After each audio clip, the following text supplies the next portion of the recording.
Sobat milenial, tahukah kamu kalau kaum milenial selalu dijuluki sebagai generasi yang malas dan manja?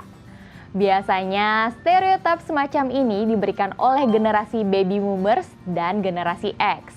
Tetapi tentu tidak bisa memukul rata semua generasi milenial itu pemalas. Sama seperti di tiap generasinya pasti ada yang malas dan ada juga yang tidak. Demikian juga dalam hal keuangan.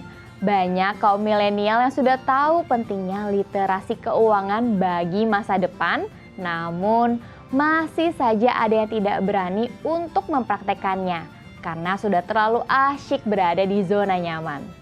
Sobat milenial, kita akan membahas milenial versus zona nyaman di keuangan milenial kali ini.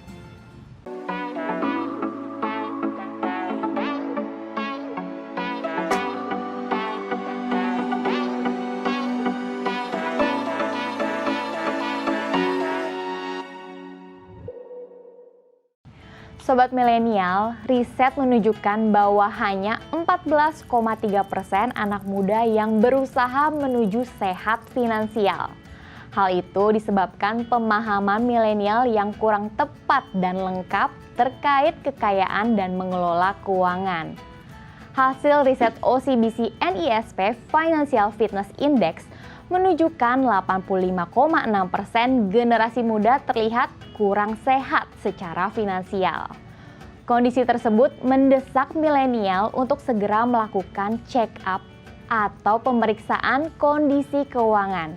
Di samping itu, riset juga menunjukkan kalau literasi keuangan generasi muda atau milenial Indonesia masih sangat rendah.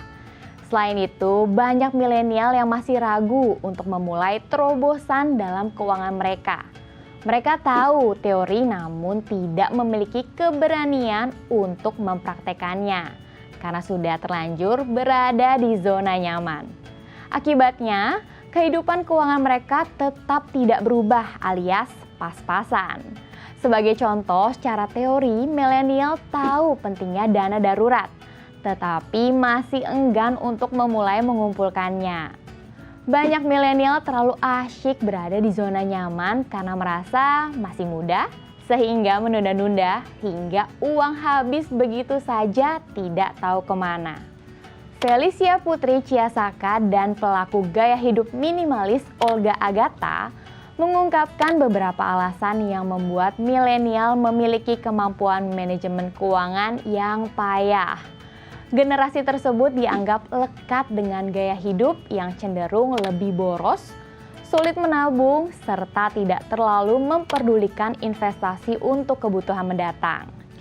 Beberapa faktor yang membuat kaum milenial ini boros dan sulit menabung seperti akses internet yang memperbolehkan melihat dunia yang lebih luas dan juga e-commerce yang mendemokratisasi pembelian barang antar kota, provinsi, bahkan antar negara.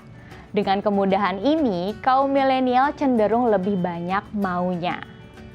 Selain itu, milenial juga perlu belajar menahan diri terhadap godaan sesaat. Mereka harus memperbaiki pola pikir keuangan dan investasi dengan menghargai proses dan juga belajar untuk konsisten berani keluar dari zona nyaman. Tips keluar dari zona nyaman. Membuat rencana keuangan yang jelas. Sobat milenial, membuat rencana keuangan dapat membantu kamu secara bertahap keluar dari zona nyaman dan bisa untuk mengendalikannya. Ketika kamu membuat rencana, maka kamu benar-benar perlu memahami tujuan keuangan apa yang ingin dicapai, bagaimana mencoba untuk mencapainya, dan mempertimbangkan resiko saat menjalaninya.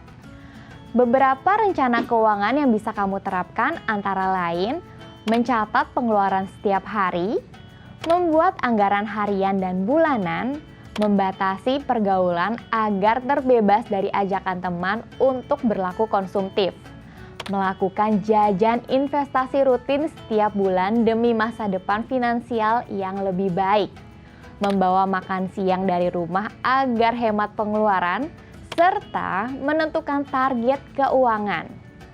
Meyakinkan diri sendiri atas apa yang bisa kamu lakukan. Sobat milenial, katakan pada diri sendiri apa yang bisa kamu lakukan. Jadi, percayalah pada diri sendiri bahwa kamu dapat menguasai tantangan keuangan baru yang telah kamu buat. Dan dengan percaya diri meninggalkan zona nyaman tanpa takut merasa menyesal di kemudian hari. Bicarakan hal-hal positif tentang diri kamu dan keyakinan kamu untuk memulai hal-hal baru. Mencoba keluar dari zona nyaman secara bertahap. Sobat milenial, kamu bisa mencoba keluar dari zona nyaman secara bertahap. Cobalah untuk beradaptasi dengan situasi baru. Namun, jangan menekan dirimu terlalu keras agar kamu tidak merasa stres dan bisa menikmatinya. Jika kamu tidak menyukainya, kamu bisa berhenti sejenak dan memulainya lagi jika sudah merasa siap. Mintalah dukungan teman. Kamu dapat berbicara dengan orang-orang di dekatmu tentang keinginan untuk keluar dari zona nyaman kondisi keuangan kamu. Mintalah mereka untuk mendukung kamu, membuat lebih bersemangat dan termotivasi untuk melakukannya. Selain itu, kamu juga bisa membaca atau menonton cerita sukses tentang orang-orang yang sudah sukses mengelola kehidupan keuangan dan masa depannya. Beri hadiah pada diri sendiri. Sobat milenial, dibutuhkan banyak keberanian untuk bisa meninggalkan zona nyaman, terutama di bidang keuangan. Banyak kesenangan yang harus ditahan agar tujuan keuangan tercapai. Karena itu, kamu perlu mencobanya dan memberi hadiah secukupnya pada diri sendiri jika daftar tujuan keuangan kamu ada yang sudah tercapai. Ini adalah cara yang bagus untuk mengevaluasi diri sendiri.